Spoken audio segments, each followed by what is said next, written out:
Assalamualaikum warahmatullahi wabarakatuh. Izin permohonan diri. Taruna tingkat 3 Politeknik Imigrasi. Nama Gian Sablana di Gumai. NRT 2018-1434-1.01 dari kelas Hukum Keimigrasian A. Saya akan menjelaskan tentang layanan imigrasi izin tinggal sementara dan izin tinggal tetap pada masa pandemi COVID-19. Baiklah, yang pertama adalah apa saja sih dasar hukum yang kita pakai untuk menulis ini atau yang dipakai dalam pengaturan izin tinggal sementara dan izin tinggal tetap pada masa pandemi. Yang pertama ada Undang-Undang Nomor 6 Tahun 2011 tentang Keimigrasian. Kemudian yang kedua ada Peraturan Pemerintah tentang Peraturan Pelaksanaan Undang-Undang Nomor 6 Tahun 2011. Kemudian yang ketiga ada Peraturan Pemerintah tentang perubahan ketiga atas Peraturan Pemerintah Nomor 31 Tahun 2013 tentang Peraturan Pelaksanaan Undang-Undang Nomor 6 Tahun 2011.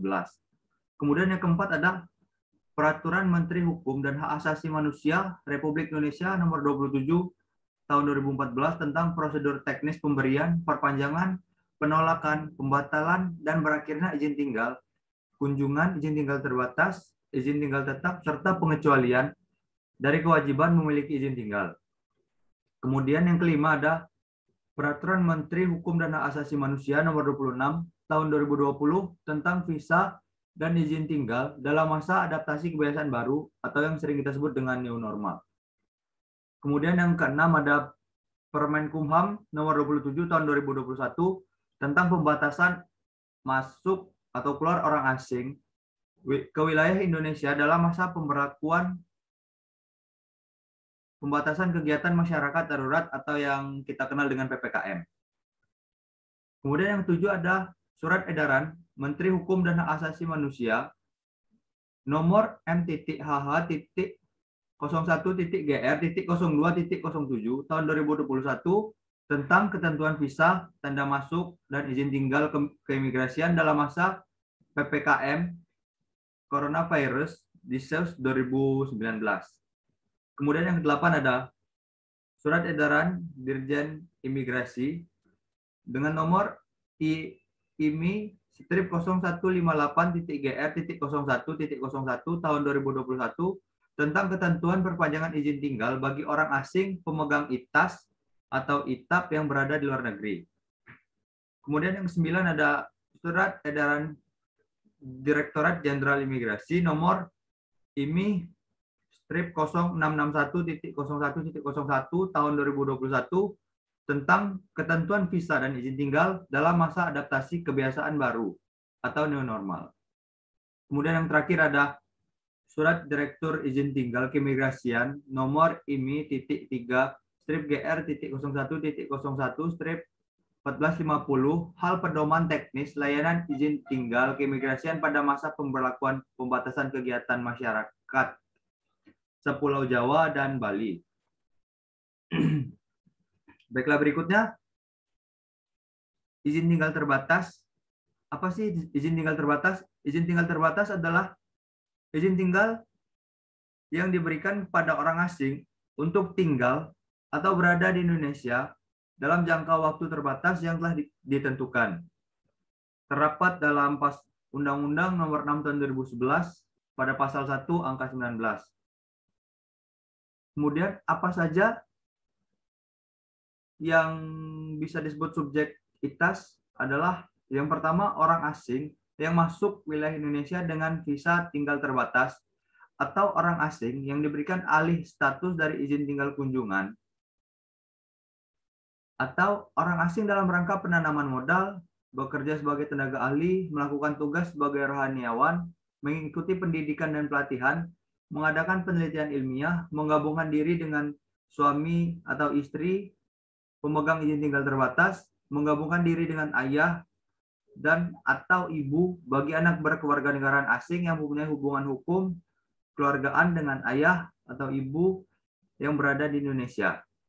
Menggabungkan diri dengan ayah atau ibu pemegang izin tinggal terbatas atau izin tinggal tetap bagi anak yang berusia di bawah 18 tahun dan belum kawin, orang asing, ex warga negara Indonesia, dan wisatawan lanjut usia mancanegara. Kemudian ketentuan-ketentuannya adalah anak yang pada saat lahir di wilayah Indonesia dan atau ibunya pemegang izin tinggal terbatas itu secara langsung mendapatkan izin tinggal terbatas yang diberikan oleh imigrasi Indonesia. Kemudian yang kedua ada nahkoda, awak kapal atau tenaga ahli asing di atas kapal laut, alat apung, atau instalasi yang beroperasi di wilayah perairan dan wilayah yuridiksi Indonesia sesuai dengan ketentuan peraturan perundang-undangan yang berlaku. Kemudian berikutnya, orang asing yang kawin atau nikah secara sah dengan warga negara Indonesia. Kemudian, anak dari orang asing yang kawin secara sah dengan warga negara Indonesia. Setelah itu ada izin tinggal terbatas juga dapat diberikan kepada orang asing yang melakukan pekerjaan singkat di Indonesia. Berikutnya, apa saja yang menyebabkan berakhirnya izin tinggal terbatas? Yang pertama, kembalinya warga negara asing ke negara asalnya dan tidak berniat atau bermaksud masuk lagi ke wilayah Indonesia. Kemudian yang kedua ada kembali ke negara asalnya dan tidak kembali lagi melebihi masa berlaku izin masuk yang kembali yang dimilikinya. Kemudian yang ketiga, memperoleh kewarganegaraan Republik Indonesia. Yang keempat, izinnya telah habis masa berlaku. Yang kelima, izinnya beralih status menjadi izin tinggal tetap. Kemudian yang keenam, izinnya dibatalkan oleh menteri atau pejabat imigrasi yang ditunjuk atau yang berwenang pada saat itu. Kemudian yang ketujuh, ada kena tindakan deportasi atau bagian dari tindak administratif keimigrasian. Dan yang terakhir, ketika warga negara asing tersebut meninggal dunia. Berikut masa berlaku ITAS pada masa pandemi. Pada masa pandemi seperti ini, masa berlaku ITAS tidak ada berbedanya dengan pada saat normal. Seperti berikut. Yang pertama, izin tinggal terbatas diberikan waktu paling lama 2 tahun dan dapat diperpanjang. Kemudian setiap kali perpanjangan diberikan paling lama 2 tahun dengan ketentuan keseluruhan izin tinggal di wilayah Indonesia tidak lebih dari 6 tahun. Izin tinggal terbatas untuk melakukan pekerjaan singkat diberikan untuk waktu paling lama 90 hari dan dapat diperpanjang. Ketika kontraknya belum selesai atau pekerjaannya belum selesai, mungkin itu bisa diperpanjang. Kemudian ada setiap kali perpanjangan sebagaimana dimaksud pada poin ketiga diberikan untuk waktu paling lama 30 hari dengan ketentuan seluruh izin tinggal di wilayah Indonesia tidak lebih dari 180 hari. Kemudian yang terakhir, izin tinggal terbatas bagi pemegang visa tinggal terbatas saat kedatangan diberikan waktu paling lama 30 hari dan tidak dapat diperpanjang.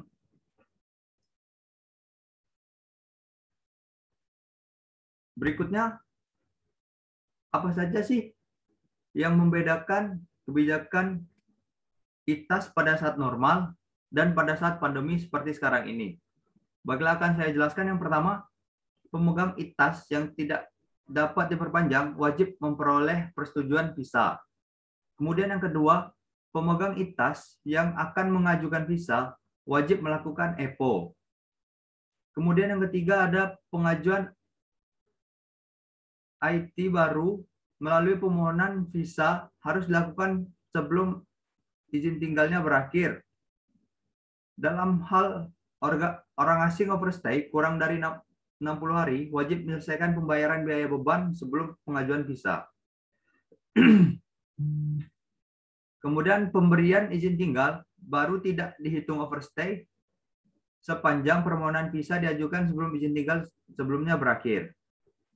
Kemudian yang kelima, orang asing yang overstay lebih dari 60 hari harus dikenakan TAK atau ditolak pemberian atau perpanjangan izin tinggalnya. Wajib meninggalkan wilayah Indonesia. Kemudian yang keenam, dalam hal persetujuan visa dalam negeri atau offshore. 7. Bagi orang asing pemegang persetujuan visa, VITAS, diberikan ITAS setelah melapor pada kantor imigrasi yang wilayah kerjanya meliputi tempat tinggal orang asing tersebut dan dapat diisi melalui website berikut ini, yaitu www.izintinggal-online.imigrasi.go.id. Kemudian memberikan perpanjangan ITAS atau ITAP dan atau izin masuk kembali terhadap orang asing yang masih berada di luar negeri yang izin tinggalnya akan habis masa berlaku melalui permohonan yang diajukan oleh penjamin penanggung jawab ke kantor imigrasi secara elektronik atau manual dengan memenuhi ketentuan sebagai berikut. Yang pertama, penjamin melampirkan fotokopi paspor. Yang kedua, menyelesaikan permohonan tanpa melalui proses pengambilan biometrik dengan persetujuan Direktur Jenderal Imigrasi dan mewajibkan penjamin atau penanggung jawab untuk melaporkan kedatangan orang asing tersebut ke imigrasi paling lama 30 hari sejak tanggal kedatangan guna melaksanakan penerapan ITAS, ITAP, dan atau izin masuk kembali.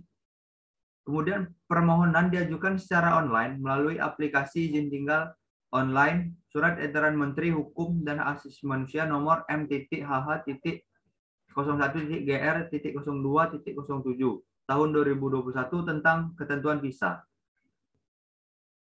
Dan berdasarkan Surat Edaran Dirjen IM nomor IMI strip 0661.01.01 tahun 2021 tentang ketentuan visa dan izin tinggal dalam masa adaptasi kebiasaan baru.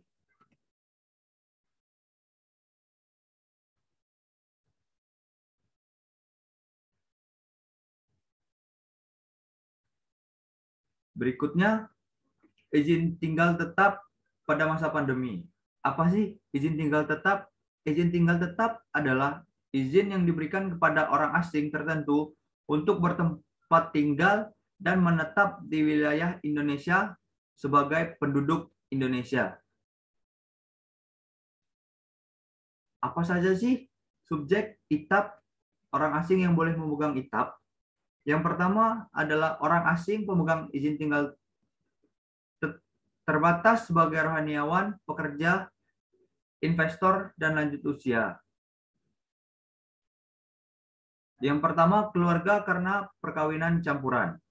Yang kedua, suami, istri, dan atau anak dari orang asing pemegang izin tinggal tetap. Dan yang ketiga, orang asing, mantan warga negara Indonesia, dan mantan subjek anak berkewarganegaraan ganda Republik Indonesia. Kemudian izin tinggal tetap bagi orang asing, sebagaimana dimaksud pada poin pertama, diberikan melalui alih status. Selain itu dapat diberikan juga kepada warga negara asing. Yang pertama, mantan subjek anak berkewarganegaraan ganda Republik Indonesia yang memiliki kewarganegaraan asing. Kemudian yang kedua, anak yang lahir di Indonesia dari orang asing pemegang izin tinggal tetap. Dan yang ketiga, warga negara Indonesia yang kehilangan kewarganegaraan Indonesianya di wilayah Indonesia. Kemudian, izin tinggal tetap bagi orang asing, sebagaimana dimaksud pada poin 2, diberikan secara langsung tanpa adanya alih status. Kemudian, berapa lama masa berlaku ITAP? Yang pertama, masa berlaku ITAP diberikan untuk jangka waktu 5 tahun. Kemudian, izin tinggal tetap dapat diberikan perpanjangan untuk jangka waktu tidak terbatas dengan ketentuan sepanjang izin tinggalnya tidak dibatalkan. Kemudian orang asing pemegang izin tinggal tetap yang telah melakukan perpanjangan wajib melapor ke kantor imigrasi yang wilayah kerjanya meliputi tempat tinggal orang asing tersebut setiap 5 tahun sekali. Kemudian pasti kita akan bertanya-tanya, kebijakan apa saja yang membedakan ITAP pada masa pandemi dan pada masa normal. Yang pertama, orang asing pemegang ITAP yang telah memperoleh ITKT dengan mengajukan permohonan perpanjangan izin tinggal berdasarkan ITAP sebelumnya, orang asing pemegang ITAP yang telah memperoleh ITKT dan tidak dapat diperpanjang sesuai dengan ketentuan peraturan yang berlaku, wajib meninggalkan wilayah Indonesia dalam kurun waktu paling lama 30 hari sejak dikeluarkan surat edaran. Kemudian perpanjangan ITAB dan atau izin masuk kembali terhadap orang asing yang masih berada di luar negeri yang izin tinggalnya akan habis masa berlaku melalui permohonan yang diajukan oleh penjamin atau penanggung jawab di kantor imigrasi secara elektronik melalui aplikasi izin tinggal online atau manual dengan memenuhi ketentuan sebagai berikut. Sama seperti halnya ITAS tadi. Yang pertama, penjamin harus melampirkan fotokopi paspor orang tersebut. Yang kedua, menyelesaikan permohonan tanpa melalui proses pengambilan biometrik dengan persetujuan Direktur Jenderal Imigrasi. Yang ketiga, mewajibkan penjamin atau penanggung jawab untuk melaporkan kedatangan orang asing tersebut paling lama 30 hari setelah warga negara asing tersebut masuk ke Indonesia. Kemudian, izin tinggal terbatas yang telah diperpanjang dan dapat dialih statuskan menjadi izin tinggal tetap. Kemudian berikutnya, orang asing pemegang izin tinggal terbatas atau izin tinggal tetap yang tidak dapat diperpanjang sesuai ketentuan peraturan perundang-undangan dapat diberikan izin tinggal baru setelah memperoleh persetujuan visa. Pengajuan visa onshore dapat dilakukan melalui aplikasi persetujuan visa online. Kemudian, pemegang ITAB yang tidak dapat diperpanjang wajib memperoleh persetujuan visa berikutnya. Kemudian, pemegang ITAB yang akan mengajukan visa wajib melakukan EPO di kantor imigrasi yang berdomisili di tempat tinggalnya. Kemudian, pengajuan izin tinggal baru melalui permohonan visa harus dilakukan sebelum izin tinggalnya berakhir. Dalam hal orang asing overstay kurang dari 60 hari, wajib melakukan pembayaran biaya beban sebelum pengajuan visanya. Kemudian kesimpulannya adalah berdasarkan undang-undang dan beberapa peraturan yang mengatur tentang izin tinggal terbatas dan izin tinggal tetap pada masa pandemi, semua proses sama saja seperti di masa normal. Akan tetapi, pada beberapa persyaratan akan ada penambahan seperti persyaratan menyatakan bahwa warga negara asing tersebut telah melakukan vaksinasi atau dinyatakan negatif COVID-19. Dan pada pendaftaran online akan lebih ditekankan lagi pada masa pandemi seperti sekarang ini. Pada dasarnya semuanya sama, akan tetapi untuk penyeleksian berdasarkan kesehatan akan lebih diperketat dan akan lebih meminimalisir terjadinya penyebaran virus corona seperti sekarang ini. Berikut penjelasan dari saya. Atas kesalahan dan kekurangannya saya mohon maaf dan kepada Tuhan saya mohon ampun. Assalamualaikum warahmatullahi wabarakatuh.